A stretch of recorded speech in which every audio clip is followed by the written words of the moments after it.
Hello friends, welcome to my YouTube channel. आज हम शुरू करेंगे चैप्टर 2 फ्रैक्शंस एंड डेसिमल्स। ये इस चैप्टर का इंट्रोडक्शन वीडियो है और सेकंड पार्ट है। फर्स्ट पार्ट में हम फ्रैक्शंस डिस्कस कर चुके हैं और इस वीडियो के अंदर हम सारा डेसिमल्स के बारे में डिस्कस करेंगे।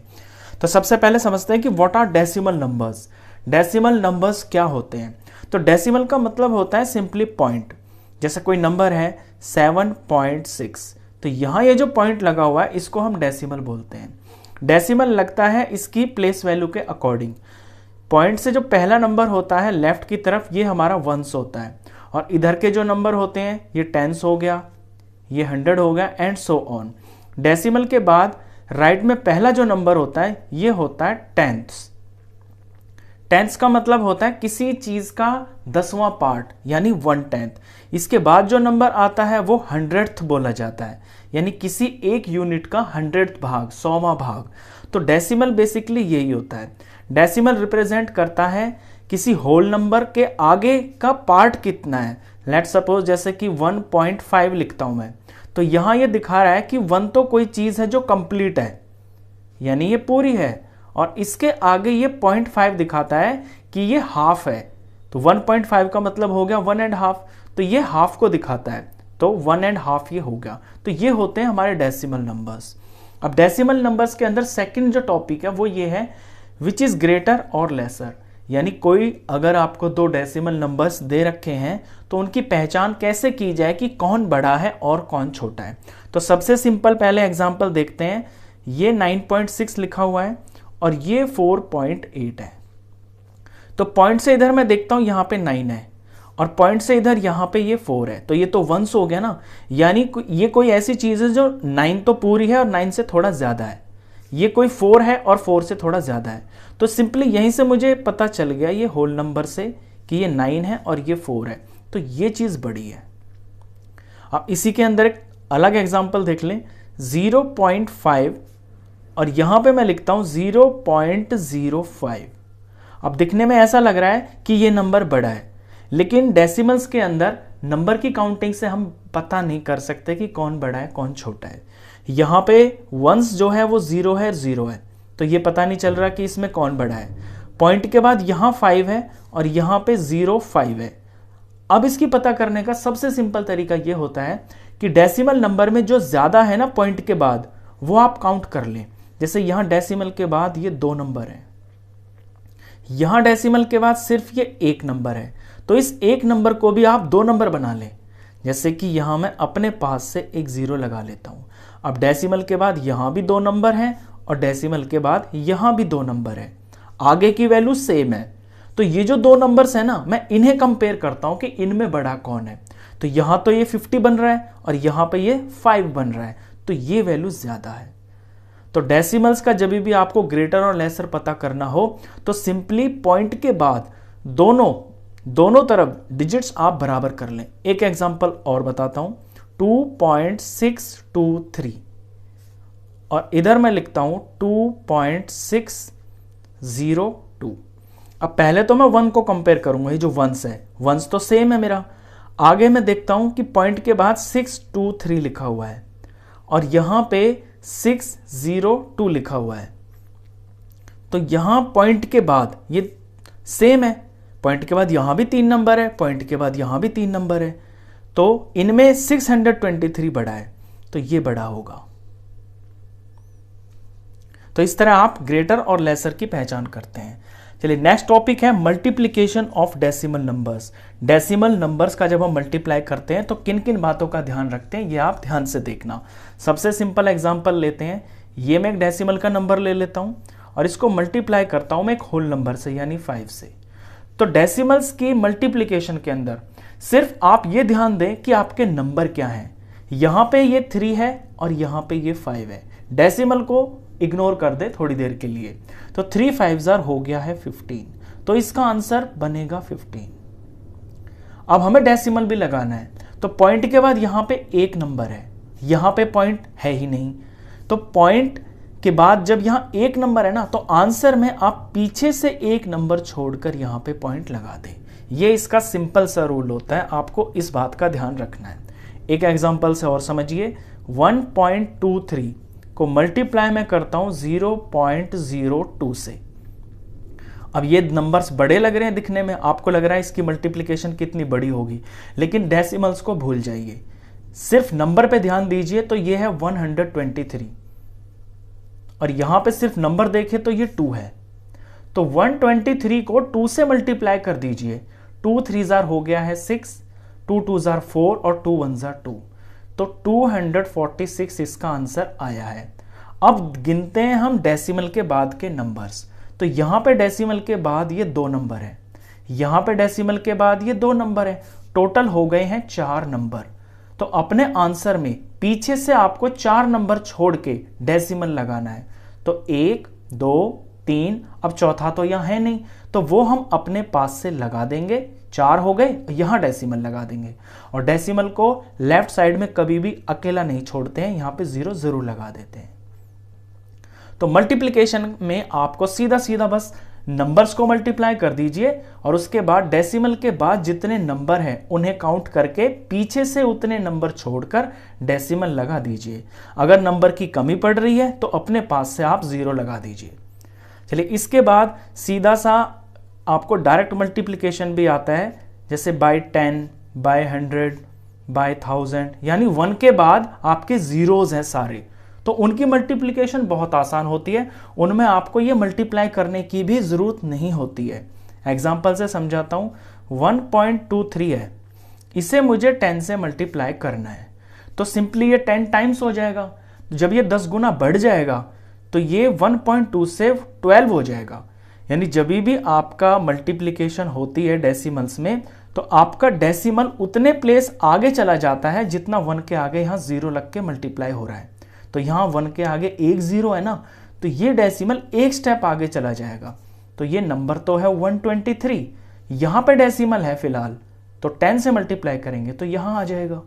अब इसी को मैं 100 से मल्टीप्लाई करता हूं, तो पहले तो नंबर ही लिख लीजिए आप 123। यहां पॉइंट के बाद मुझे 2 स्टेप आगे चलना है, क्योंकि 100 में 2 0 है ना, तो ये पॉइंट जंप करके 2 और 3 के आगे आ जाएगा, यहां पे डेसिमल लग जाएगा।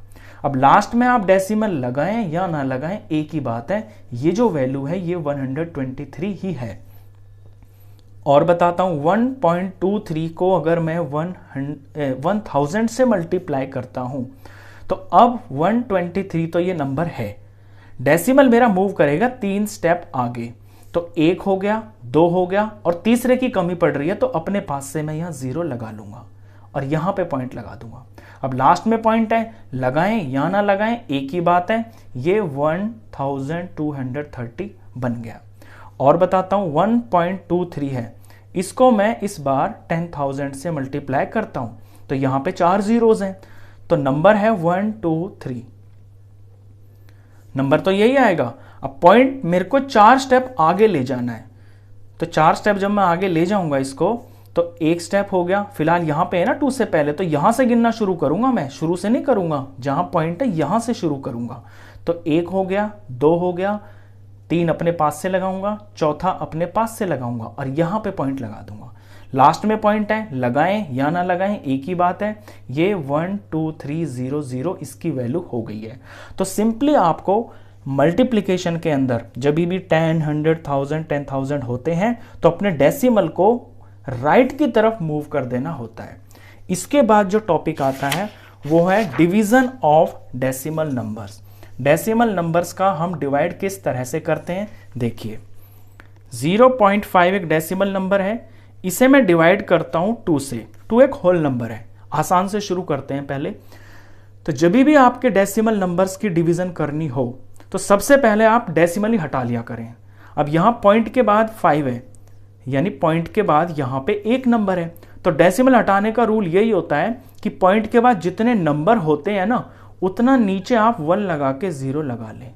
यानी इसको 5 को 10 से डिवाइड किया है तब 0.5 आया है, तो मैंने डेसिमल से इसको फ्रैक्शन बना लिया, आगे डिवाइडेड बाय 2 है। अब सिंपली ये फ्रैक्शन की डिवाइड बन गई है, और फ्रैक्शन में अपनी लास्ट वीडियो में सारा डिटेल समझा चुका हूं कि किस तरह डिवाइड करते हैं, किस तरह मल्टीप्लाई। अब ये फ्रैक्शन को डिवाइड करना है, तो पहला जो फ्रैक्शन है ये सेम टू सेम रहेगा, और अगला जो फ्रैक्शन है इसका रेसिप्रोकल हो जाएगा। यहाँ पे सिर्फ 2 है ना, 2 के नीचे कुछ नहीं है तो 1 होता है, तो मल्टीप्लाई तो बन जाएगा बीच में और इसका रेसिप्रोकल हो जाएगा। डिवाइड की जगह साइन चेंज होकर मल्टीप्लाई हो जाएगा और अगले नंबर का उल्टा हो जाएगा। अब इसे हम सॉल्व कर सकते हैं, तो इसे जब सॉल्व करेंगे तो 5 1 जार हो गया है 5 और 10 2 जार हो गया है 20। अब मैं देख रहा हूं कि ये लोएस्ट फॉर्म की जा सकती है इसकी, ये दोनों 5 के टेबल में आते हैं, तो मैं इसे 5 से डिवाइड करूंगा तो 1 आएगा, इसे 5 से डिवाइड करूंगा तो 4 आएगा। अब एक सिंपल सा नंबर बन गया है।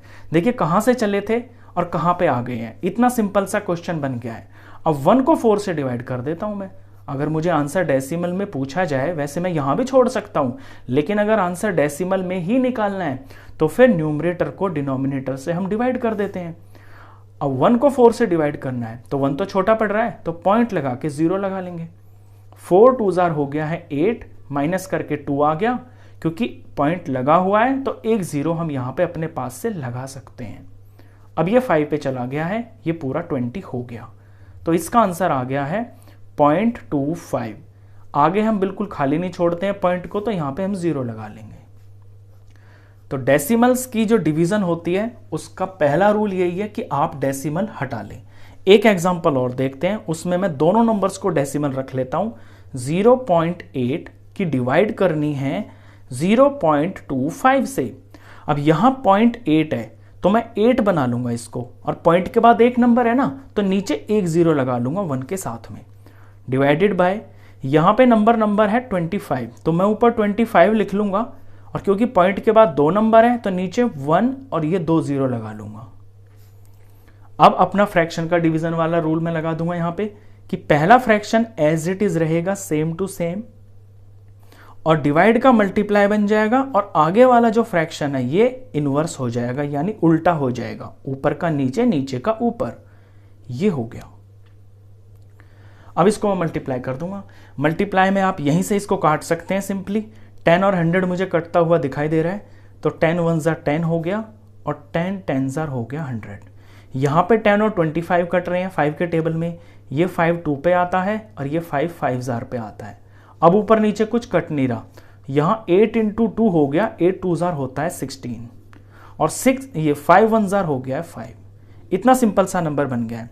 तो हम यहां से चले थे इतने कॉम्प्लिकेटेड से, और इतना सिंपल सा आ गया है। अब सिंपली 16 को 5 से डिवाइड कर देते हैं, हमारा आंसर डेसिमल में आ जाएगा।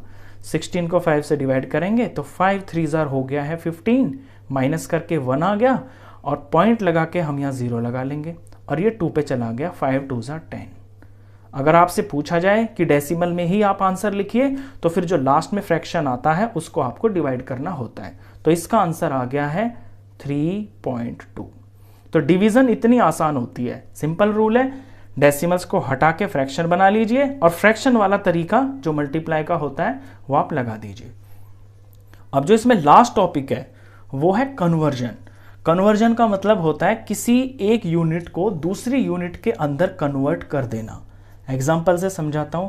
लेट्स सपोज हमसे कहा जाए कि ₹5 को पैसे बनाइए, ₹5 के हमें पैसे बनाने हैं। अब रुपीज होती है बड़ी यूनिट और पैसे होते हैं छोटी यूनिट। तो जब भी आपको बिग से स्मॉल यूनिट बनानी होती है तो आपको मल्टीप्लाई करना होता है। और किससे मल्टीप्लाई करना होता है ये डिपेंड करता है कि आपका क्वेश्चन क्या है। ₹1 के अंदर 100 पैसे होते हैं, तो हमसे ₹5 के पूछे हैं तो हम इसको 100 से मल्टीप्लाई कर देंगे, यानी ये हो गया है 500 पैसे। तो बड़ी से छोटी यूनिट बनानी है तो मल्टीप्लाई करना होता है, और ये पता करना होता है कि एक बड़ी यूनिट के अंदर कितनी छोटी यूनिट्स होती हैं।